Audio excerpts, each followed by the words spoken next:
very shortly. The time for this debate has expired. Call on Members' Order of the Day number 1. Holidays, full recognition of Waitangi Day and Anzac Day, Amendment Bill, third reading.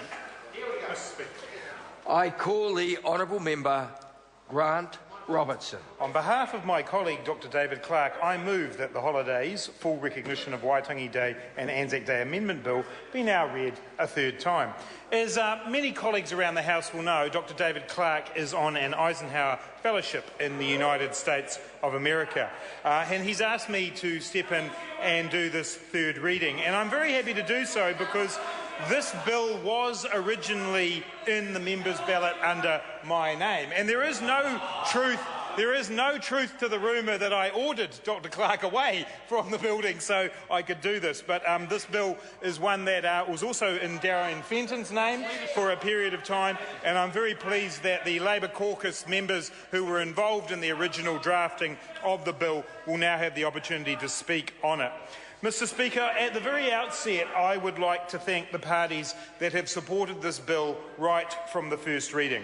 The Green Party, New Zealand First, the Māori Party, Mana, United Future and Brendan Horan. The support of all of those parties and MPs is much appreciated.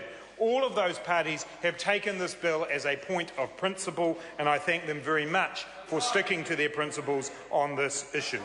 The origins of the bill, Mr Speaker, were in 2010, when both Anzac Day and Waitangi Day fell on weekends and there was no holiday on Monday for either of them. That year, New Zealanders only got 9 of the 11 public holidays that they are entitled to under the Holidays Act. That's not fair, and this bill seeks to give hard-working New Zealanders a fair go, time to spend with their families and continue to commemorate these important days in our calendar 7 years out of 7. Mr Speaker, we do need to recognise the value of holidays to working people and indeed to businesses. Holidays are about recharging. They're about spending time with families, about enjoying recreation and downtime. They are actually very important for productivity, for good morale in the workplace. That is what holidays are for. They're not things that should be begrudged by the government. They're things that should be supported by the government. It's important to note, Mr Speaker, that this bill does recognise the importance and significance of these 2 days to New Zealanders. Waitangi Day is our national day, and as David Shearer and others have stated, we need to continue to work to ensure that it is both a day of reflection on our past and present, and a celebration of what we have and what we can become. Anzac Day assumes a greater significance every year in our country. It does note our coming of age as a nation on the battlefields of World War I and the sacrifice of New Zealanders then and in other conflicts that have followed. It is a day of commemoration that we hold dear and that grows in importance every single year. Next Thursday, we will commemorate Anzac Day, and thousands of New Zealanders around the country will go out to do this, at dawn services, at community services, right around the country. That is important. And, Mr Speaker, it will also be a holiday. It will not diminish the day at all, as it has not done in past years. The same will now be the case as a result of this bill when the day falls on a Saturday or a Sunday. Let me be absolutely clear.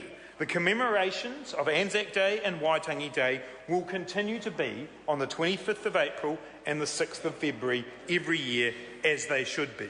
But there will be a holiday 7 out of 7 years, not just 5 out of 7 years. This is already the way that things are done in most of the states of Australia. In Western Australia, Victoria, ACT, New South Wales, South Australia, Queensland and the Northern Territory. All of them have, that's right, and as my colleague says, do they care about Anzac Day? You bet they do. And the reports from Australia indicate that the numbers of people attending Anzac services are increasing year on year when the Mondaysation process is in place. But, Mr Speaker, it's also what we do for Christmas Day and Boxing Day and New Year's Day. And there is no confusion. If Christmas Day falls on a Saturday, the presents are opened, people attend church services, and the only change is that the day after Boxing Day, we get a holiday for it.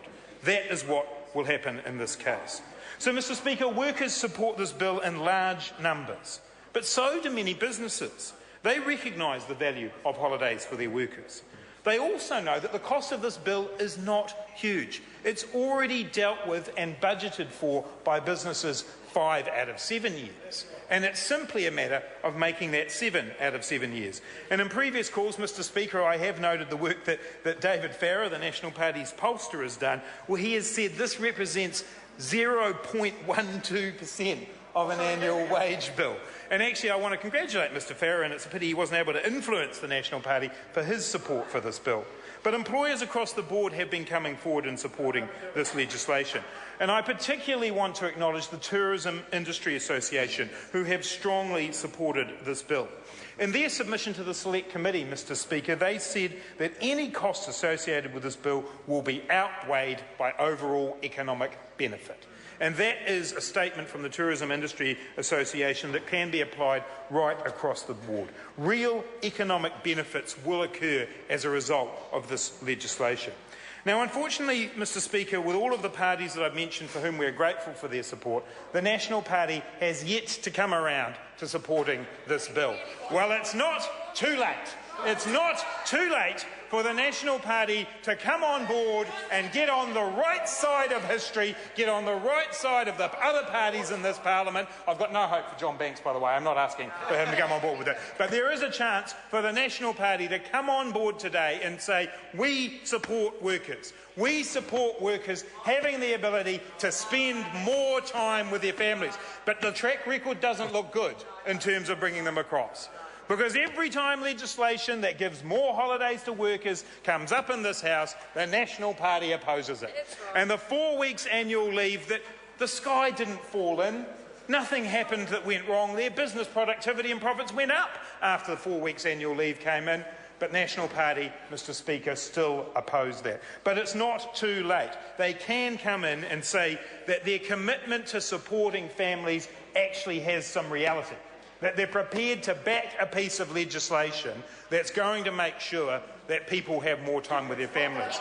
But the National Party's criticisms of this bill, Mr Speaker, have ranged. They've ranged from the fact that this is the end of civilisation as we know it, through to why you're bothering.